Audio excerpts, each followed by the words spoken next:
चलिए जानते हैं यूपी की 25 बड़ी खबरों पर नजर डालते हैं। अभी तक आपने इस वीडियो को लाइक नहीं किया तो वीडियो को लाइक करें और इस चैनल को सब्सक्राइब करें। यूपी में मृतक सरकारी कर्मचारियों के आश्रितों को मिली नौकरी। कैबिनेट मंत्री बेबी रानी मौर्य ने दिए नियुक्ति पत्र।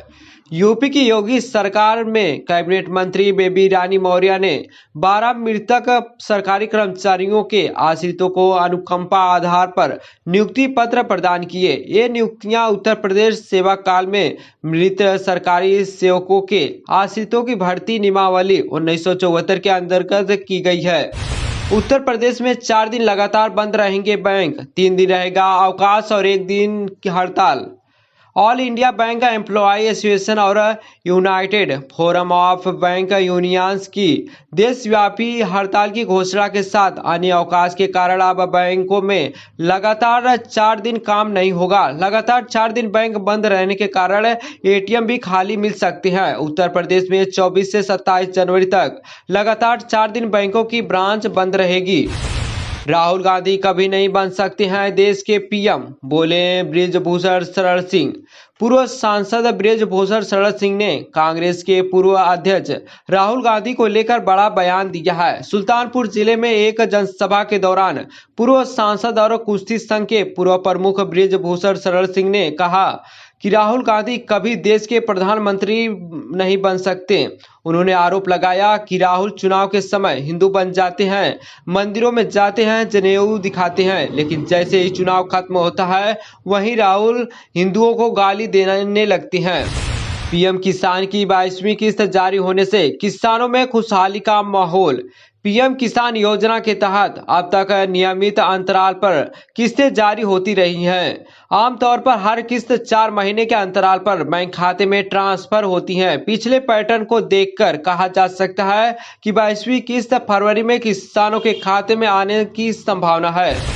बांके बिहारी मंदिर में 10 किलो चांदी की देहरी स्थापित, भक्तों को मिले दिव्य दर्शन। ठाकुर बांके बिहारी के भक्त ने आराध्य की सेवा में अपनी भावना के अनुसार गर्भगृह की देहरी को चांदी से मढ़वाया है। करीब 10 किलो वजन की चांदी की इस देहरी को लगने से कारीगरों को 6.5 घंटे का समय लगा। इसके बाद वसंत पंचमी पर जब गर्भगृह के पट खुले तो गर्भगृह के दरवाजे पर चांदी की नई देहरी का दर्शन करने का लाभ भक्तों को मिला। रेलवे स्टेशनों पर अब गूंजेगी बीबी जी राम जी की आवाज। सफर संघ यात्रियों को मिलेगी अधिकार और रोजगार की जानकारी। भारतीय रेलवे अब केवल यात्रियों की उनकी मंजिल तक पहुंचाने का जरिया मात्र नहीं रह गया है, बल्कि यह राष्ट्र निर्माण और जन जागरूकता का एक आधुनिक मंच भी बन रहा है। उत्तर मध्य रेलवे ने एक अनूठी पहल करते हुए देश के प्रमुख रेलवे स्टेशनों पर विकसित भारत रोजगार और आजीविका के लिए गारंटी मिशन यानी वीवी जी राम जी के प्रचार प्रसार का जिम्मा उठाया है।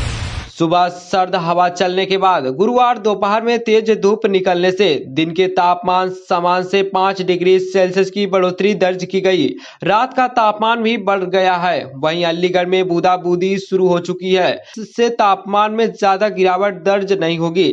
शनिवार और रविवार को सुबह कोहरा छा सकता है। केजीएमयू में अवैध मज्जारों पर प्रशासन का ताबड़तोड़ एक्शन, नोटिस चस्पा हटाने के लिए 15 दिन की मोहलत।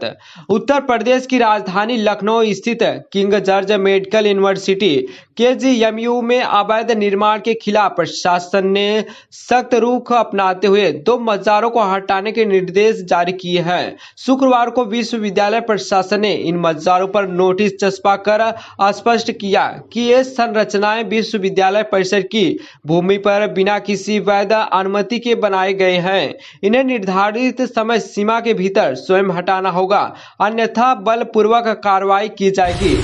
कॉल करते ही कॉलर को मिलेगी यूपी 112 की सटीक स्थिति। लोकेशन ढूंढने की समस्या अब खत्म होगी।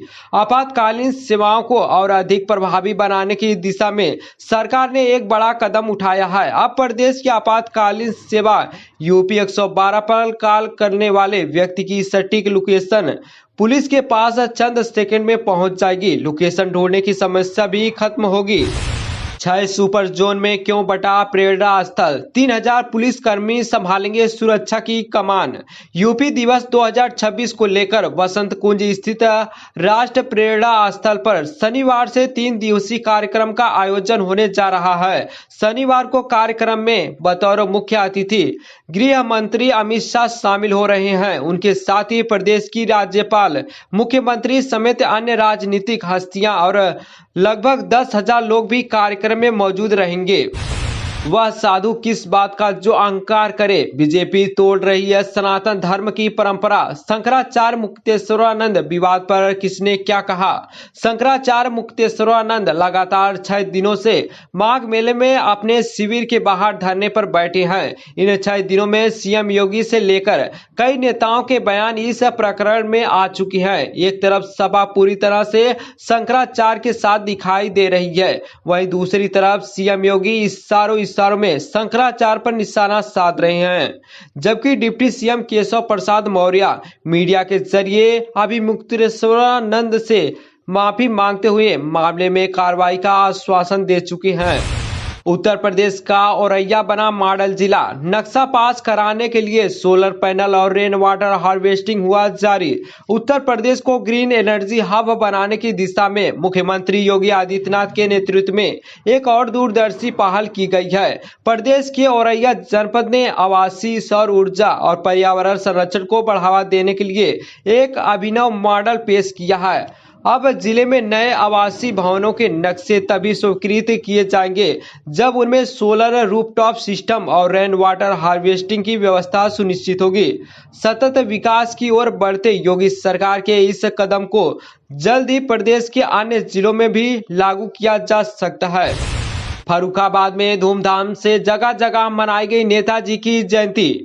उत्तर प्रदेश के जनपद फर्रुखाबाद में आज नेताजी की सुभाष चंद्र बोस की जयंती पर विभिन्न कार्यक्रम आयोजित किए गए। इन कार्यक्रमों में शिक्षक, छात्र से लेकर अधिकारी और समाज सेवी तक शामिल रहे। आजादी की लड़ाई के नायक नेताजी सुभाष चंद्र बोस की 139 जयंती के अवसर पर जिला अधिकारी आशुतोष कुमार द्विवेदी ने कलेक्ट्रेट के सामने स्थित नेताजी की प्रतिमा पर कल्यार्पण कर पुष्पांजलि अर्पित की गई। प्रयागराज के करछाना में मिलावटी शराब बेचने पर लाइसेंस निलंबित, दुकानदार व 2 सेल्समैन पर मुकदमा दर्ज। यमुना पार के करछाना के भीरपुर पुलिस चौकी के पास अंग्रेजी शराब व बियर की कंपोजिट की दुकान में मिलावटी करने पर लाइसेंस निलंबित कर दिया गया है। साथ ही दुकानदार और 2 सेल्समैन के खिलाफ मुकदमा दर्ज कराया गया है। अब कार्य विभाग की टीम ने दुकान को सील कर दिया है। उत्तर प्रदेश बना निवेशकों की पहली पसंद, ईज ऑफ डूइंग बिजनेस में लंबी छलांग। उत्तर प्रदेश अब फाइलों के अंबार और जटिल प्रक्रियाओं वाला राज्य नहीं, बल्कि निवेशकों की पहली पसंद और ईज ऑफ डूइंग बिजनेस का चमकता मॉडल बन चुका है। मुख्यमंत्री योगी आदित्यनाथ के मिनिमम गवर्नमेंट्स और मैक्सिमम गवर्नमेंट्स के मंत्र ने प्रदेश की छवि को पूरी तरह बदल दिया है।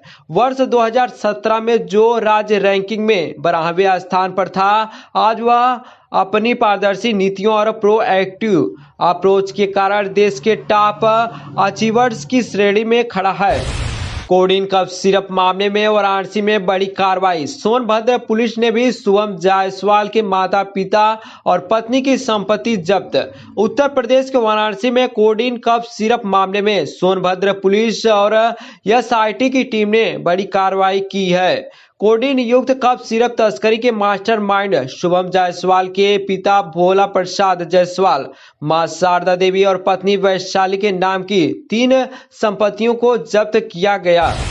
जौहर ट्रस्ट से आजम खान का इस्तीफा, नए कार्यकारिणी की हुई घोषणा। बहान निकाहत को बनाया ट्रस्ट के अध्यक्ष। उत्तर प्रदेश की रामपुर जेल में बंद समाजवादी पार्टी के नेता आजम खान, उनकी पत्नी डॉक्टर तंजीम फातिमा और छोटे बेटे अब्दुल्ला आजम ने मौलाना मोहम्मद अली जौहर ट्रस्ट से इस्तीफा दिया है। वहीं नई कार्यकारिणी की घोषणा करते हुए आजम खान ने अपनी बहन निकाहत अफलाक को ट्रस्ट का नया अध्यक्ष बना दिया है। डिफेंस मैन्युफैक्चरिंग में यूपी ने बनाई मजबूती पहचान। 325 किलोमीटर लंबा डिफेंस कॉरिडोर साकार।